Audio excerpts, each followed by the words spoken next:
మీరు చూస్తున్నారు తెలంగాణ సమాచార్.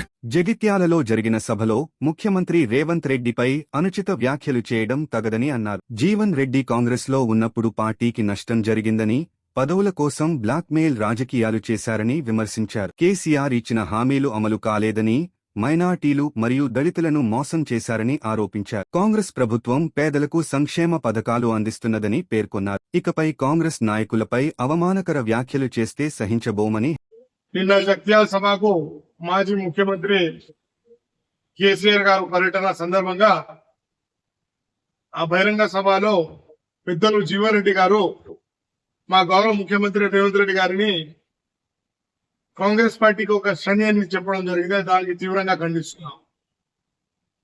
ఎందుకంటే జీవారెడ్డి గారు, మీరు కాంగ్రెస్ పార్టీలో ఉన్నంతసేపు మా కాంగ్రెస్ పార్టీకి శని. ఇప్పుడు మా కాంగ్రెస్ పార్టీ రిఫ్రెష్ అయిపోయింది. జగిత్యాల కానివ్వండి, తెలంగాణ కానివ్వండి, మా కాంగ్రెస్ పార్టీ రిఫ్రెష్ అయిపోయింది. ఎందుకంటే కాంగ్రెస్ పార్టీ మీకు గత 14 సార్లు 15 సార్లు బీఫామ్ ఇవ్వడం జరిగింది. ఎమ్మెల్యే కానివ్వండి, ఎంపీ కానివ్వండి, ఎమ్మెల్సీ కానివ్వండి. అలాగే కాంగ్రెస్ ప్రభుత్వంలో మీరు R&B మంత్రిగా పనిచేసారు. ఒక కొత్త లీడర్ ని తయారు చేయలేదు. మీరు R&B మంత్రిని కూడా మీరు 4-వే లైన్ శాంక్షన్ చేయలేకపోయారు. ఆ రోడ్ వేయించుకోలేకపోయారు. మీరు వాస్తవంగా మీరు ఒక శని. అలాగే కేసీఆర్ గారు అంటున్నారు ఏమని, జీవన్రెడ్డి గారిని వచ్చే ప్రభుత్వం బీఆర్ఎస్ మంచి హోదా కల్పిస్తాని. జీవన్రెడ్డి గారు 2009లో కేసీఆర్ గారి మీద పోటీ చేసిరు. కేసీఆర్ గారు మీరు మర్చిపోయారా, లేకపోతే జీవన్రెడ్డి గారు మర్చిపోయారా? జీవన్రెడ్డి గారికి కేసీఆర్ దేవుడిలాగా కనబడుతుందా, లేకపోతే జీవన్రెడ్డి ఒక గొప్ప నాయకుడు అనుకుని కేసీఆర్ అనుకుంటున్నా?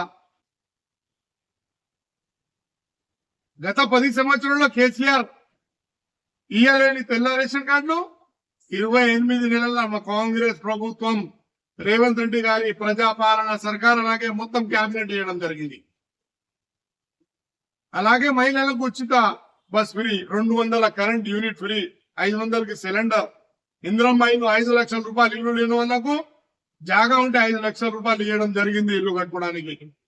కేసీఆర్ గారు మీరు ఇచ్చిరా? ఒక డబుల్ బెడ్రూమ్ అయినా ఇచ్చిరా కరీంనగర్ ప్రజలకు? నేను కేసీఆర్ మాట ఇస్తే తప్పనన్నారు. నేను మిమ్మల్ని గుర్తు చేపిస్తున్నా. షాద్నగర్ మీటింగ్ లో ఏమన్నారు మీరు? मुझे एक मौका दियो, तमिलनाडु की शक्ल में 12% रिजर्वेशन 6 महीने के अंदर दे के रहूंगा. ఇక్కడ 12% రిజర్వేషన్, ఇక్కడ 6 మहीने. గద్దె దిగిరు కదా అవతలు చెప్పినాక. దళితని ముఖ్యమంత్రి అన్నారు. ప్రభుత్వం రాగానే నేనే ముఖ్యమంత్రి, నాకే కావాలి కుర్చీ అని కూర్చున్నారు. మర్చిపోయారా? ప్రజలారా నమ్మకండి కేసీఆర్ ని. అబద్ధాలు మాట చెప్పేటోడు నాయకుడు అంటే అది కేసీఆర్ నంబర్ 1. మా ముఖ్యమంత్రి రేవంత్ రెడ్డి గారి మీద అవకాశాలు మాట్లాడితే పెద్దలు జీవారెడ్డి గారు, కేసీఆర్ గారు మిమ్మల్ని హెచ్చరిస్తున్నాం. మా ముఖ్యమంత్రి గారి మీద కానీ, మా కాంగ్రెస్ పార్టీ మంత్రుల మీద కానీ, మా కాంగ్రెస్ పార్టీ నాయకుల మీద ఎవరి మీద మాట్లాడితే మేము చూస్తూ ఊరుకోం. నా పేరు అబ్దుల్ రెహమాన్, నేను యువజన కాంగ్రెస్ మాజీ అధ్యక్షుడిని కరీంనగర్.